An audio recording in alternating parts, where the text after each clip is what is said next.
మరవలేని ఆడతను ఇంతలోనే ఇలా ఎడబాటు వస్తుందనుకోలేదు. వ్రతం పూర్తి కాగానే అందరం ఒకే చోట ఉండవచ్చు. కన్నులారా పసిపాపను చూసి దీవించి వెళ్ళకూడదా? విచారపడకు చిత్ర. నన్ను మించిన సుకుమారుణ్ణి, మన ప్రేమలకు అమరబంధమైన కుమారుణ్ణి చూసుకుని ఈ ఎడబాటు సైదించు.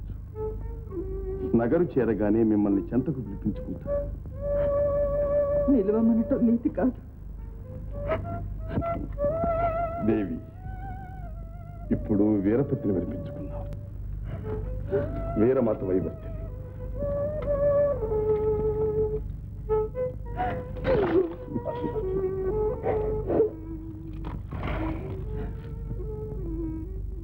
తెలవడం నీతి కాదు, నిలవడం చేత కాదు.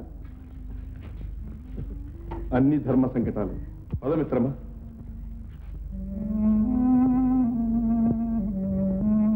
మార్గంలో ఉన్నాడని విన్నాను దేవి. మన నగరానికి ఎప్పుడు వస్తాడు? త్వరలోనే రావచ్చు. బలదేవులు వారు దయచేస్తున్నారు స్వామి. అలాగా?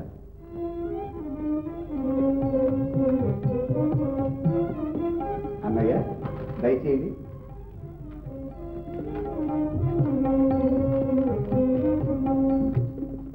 వర్తమానం పంపిస్తే నేనే తమ సముఖానికి వచ్చేవాణ్ణిగా.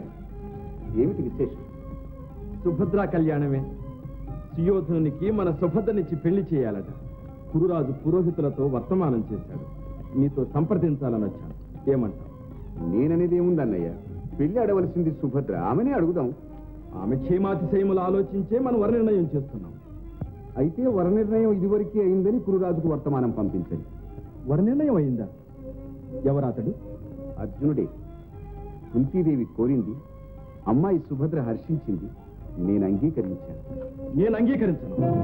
ఆ ఇంటి కోడలై సుభద్ర సుఖపడుతుందనేనా అనే మేము అనుకుంటున్నాం. మీతో నేను ఏకీభవించను. ఆగర్భ శ్రీమంతురాలైన బలరాముని చెల్లెలు ఆ పాండవులింట్లో ఊడిగం చేయటానికి వీల్లేదు. మీ ఇష్టం అన్నయ్య. నవఖండ మండలాధీశ్వరుడై సకలైశ్వర్య సంపన్నుడైన కురురాజుకే కోడల్ని చేసి దాసీజనం చేత సేవలు చేయించండి. కానీ ఆడపిల్ల ఆశించేది అనుకూల దాంపత్యం కానీ ఐశ్వర్యం కాదు. ఏమైనా కానీ నేను మాటిచ్చాను. సుభద్రను సుయోధనుడికి ఒక తప్పదు. వివాహం ఒక్కనాటి మాట కాదు, 1000 ఏళ్ల పంట. కొంచెం దూరం ఆలోచించండి అన్నయ్య. నా నిర్ణయం మారదు. వదినా వదినా, ఇష్ట ప్రకారం బహుకరించడానికి నేను ఒక ఆట వస్తున్నా. నేను మనిషిని కానా? నాకు వ్యక్తిత్వం లేదా? ఏమిటమ్మా ఈ ఆవేశం? ఏమైందని? నన్ను గాంధారీదేవి కోడల్ని చేస్తారట. ఎవరన్నారు? పెద్దన్న గారే. తగిన చెల్లెలివి. నీకు ఇష్టం లేని పెళ్లి నీ చిన్నన్న గారికి ఎన్నడూ అంగీకరించరమ్మా. అవును, నీ సుఖాన్ని కోరే నేను ఆ సంకల్పాన్ని ఎన్నడూ ప్రోత్సహించనమ్మా. అన్నయ్య, ఆ కౌరవులపై గల అభిమానంతో అన్నగారు ఆ నిర్ణయం చేశారు. నీ మక్కువ నేను తీరుస్తానమ్మా. ఇంకేవమ్మా, మీ చిన్నన్న గారు మాట అంటే చెల్లించారన్నమాటే. అవునమ్మా, నీ మనోహరుడు త్వరలోనే నిన్ను ఏరుకుంటాడు. అర్జునుడు అచిరకాలంలోనే మన నగరానికి వస్తున్నాడు. ఇక సంతోషమేనా కుంతీదేవి కూడలా? ఏది నా బహుమానం? సౌభద్ర తీర్థంలో మొసలి గంధర్వకన్యగా మారితే మళ్ళీ కాళ్ళగడ్డం పడుతుందేమో అనుకున్నాను. దాని పుణ్యవాంటూ వెంటనే వదిలిపెట్టింది. ఏమిటి ఆలోచిస్తున్నారు? సౌభద్ర తీర్థం అంటే ద్వారక, మా సుభద్ర గుర్తుకొచ్చింది. దండాలు మహారాజా, దండాలు. ఆహాహా, ఆ టీవీ, ఆ రూపురేఖలు, ఆ కూరవీసం ఇవన్నీ చూస్తే మిమ్మల్ని అన్నం చూసినట్టుండదండి. అర్జునులు గారు మీకేమవుతారు బాబు? వారే వీరు. నీదే ఊరు? మాది ద్వారకా పట్టంలేండి. ద్వారక మా బావలు బాగున్నారా? ఏం బాగో ఏమో, గడియ తీరిక లేకుండా అన్నదమ్ములు ఇద్దరు ఒకటే కటకట కమ్మంటే. ఏమిటి విశేషం? ఏమైతే ఏం లేండి, అయ్యగారికి నా నోటి నుంచి ఏమని చెప్పమంటారు. నీ భయంతో నన్ను భ్రమింపజేయక వెంటనే వివరించు. నీ లేచి అడిగితే నేనే చెప్పేది. సుభద్రమ్మ గారి పెళ్లి నిశ్చయమైందండి. గొరుడెవరు? ఆరే బాబు, దుర్యోధన మహారాజులు గారు అర్యమని వర్తమానం చేసిండ్రు. పెద్దయ్య గారు మాట ఇచ్చేసిండ్రు. అందుకు మా చిన్నబాబు అంగీకరించాడా? ఏం చేస్తారు? కాదు కూడదు అన్నారు. ఆరింటేనా? అయినా ఆడపిల్ల ఏం చేస్తుందండి? ఈ ఇష్టం లేని పెళ్లి ఎలా జరుగుతుందో చూస్తాను. సుభద్ర నేను దక్కించుకుంటాను. వెళ్ళండి వెళ్ళండి. పిల్ల దక్కినా దక్కకపోయినా పెళ్లి భోజనం మాత్రం దక్కుతుంది.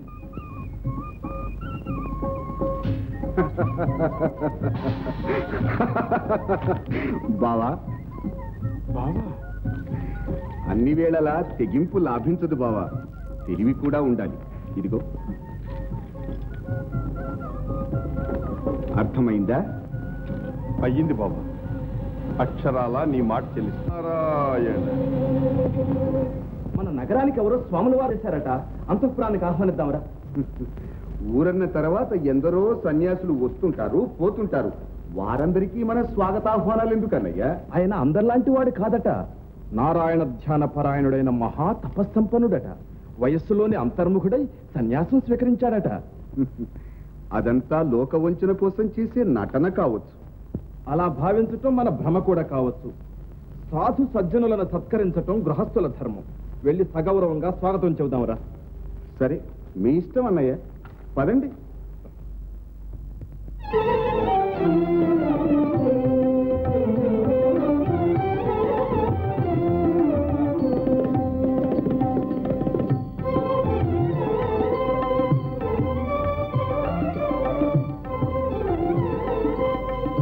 మహాస్వామి, ఇది తమ విశ్రాంతి మందిరం.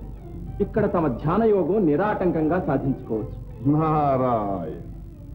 తమ సపర్యలకు దాసదాసి జనం కాచుకుని ఉంటారు. నారాయణ.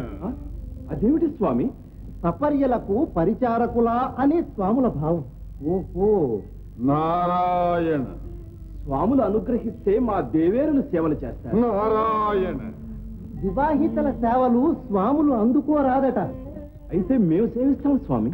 అవును స్వామి, నేను సిద్ధంగా ఉన్నాను. నారాయణ. నారాయణ. అన్నిటికీ ఒక్కటే మాట. అయోమయంగా ఉంది. కొంచెం అర్థమయ్యేట్టు చెప్పండి స్వామి. నారాయణ.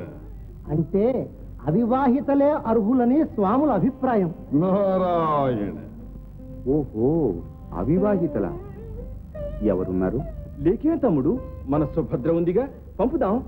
అన్నయ్య, ఇటువంటి మహాస్వాముల సేవతో ఆమె చరితార్థురాలవుతుంది. మహాస్వామి, మా సోదరి సుభద్ర అవివాహిత, అసూర్యం పశు. ఆమె సేవలు గ్రహించి అనుగ్రహించండి. అనుగ్రహించండి స్వామి. నారాయణ. అంటే తమరేమీ అనక్కర్లేదు, మాకు అర్థమవుతూనే ఉంది. అంగీకరించారని భావం. నారాయణ. ధన్యోస్మి మహాస్వామి, ధన్యోస్మి. అర్చన ద్రవ్యాలతో అమ్మాయిని పంపిస్తాను. నారాయణ.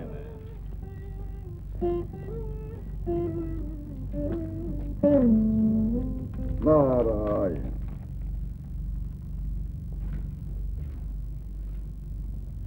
శిష్య, గురుదేవా, ఇక నీ సేవలు మాకు అవసరము లేదు.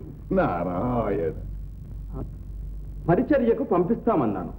పంపకపోతే పరువు ఉండదు. అందుకే నేను అంటున్నాను, ఆ స్వాముల వారు అందగాడు, వయస్సువాడు. వారి సేవకు పెళ్లి పేరంటం కావలసిన పిల్లని పంపితే అపచారం తమ్ముడు, అపచారం. అకారణంగా మహాత్ములను అనుమానిస్తున్నాం. సంసార సుఖం ఆశించేవాడైతే ఆ వయసులో సన్యాసం పుచ్చుకుంటాడా? ఇదంతా నీ భ్రమ. భ్రమంటున్నారు. స్వాముల వారు రాలేదా? అది నీ భ్రమ. వారు వచ్చారు, వారి సేవకు మీ మరదలు గారు వెడుతున్నారు. అదేమిటి స్వామి, అపమో శుభము ఎరిగిన పిల్ల ఆమె సేవించటమా? అంతఃపురంలో పరిచారికులు లేరా? మేము లేమా? లేకే, మేము ఉన్నాం. కానీ పరిచారికలు పనికిరారట, దేవేరులు చేయరాదట, మేము వల్ల కాదట. అవివాహితలే అర్హులట, అందుకని అన్నగారు సుభద్రను పంపిస్తామన్నారు. అవును అమ్మాయి, ఆయన తపస్సంపన్నులైన మహానుభావులు. శ్రద్ధాభక్తులతో వారికి స్వయంగా సపర్యలు చేసి అనుగ్రహం సంపాదించమ్మా. సంపాదించు. సంపాదించితే నీ మనోరథం ఈడేస్తుంది. అవును మరదలా, మీ అన్నగారు ఏం చేసినా నీ మేలుకేనమ్మా. పూజా ద్రవ్యాలు తీసి పొదిగారా?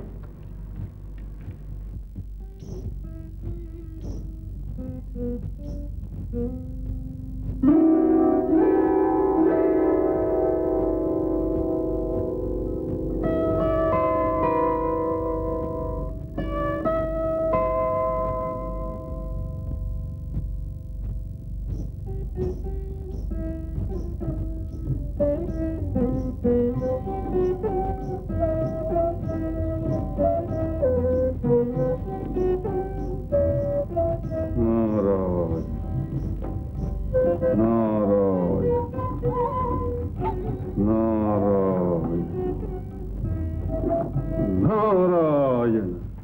అభివాదనం స్వామి. మా తపస్సును భంగము చేసి మా నిష్టను పరీక్షించవచ్చిన మోహినివా? బలరామ సోదరిని. ఓ కళ్యాణమస్తు. సుభద్రవేనా నీవు? అవును స్వామి. అన్నలు తమ సేవకే పంపించారు. తమ ధ్యానానికి అంతరాయం కలిగించానేమో. లేదు లేదు, పరిపూర్ణమైనది. ఇవిగో పూజా ద్రవ్యాలు. అరకొరలుంటే ఆనతివ్వండి, వెళ్ళి తీసుకొస్తాను. అక్కర్లేదు. నీవు మా సమక్షమున ఉండి సపర్యలు చేస్తూ ఉంటే సర్వము ఉన్నట్టే.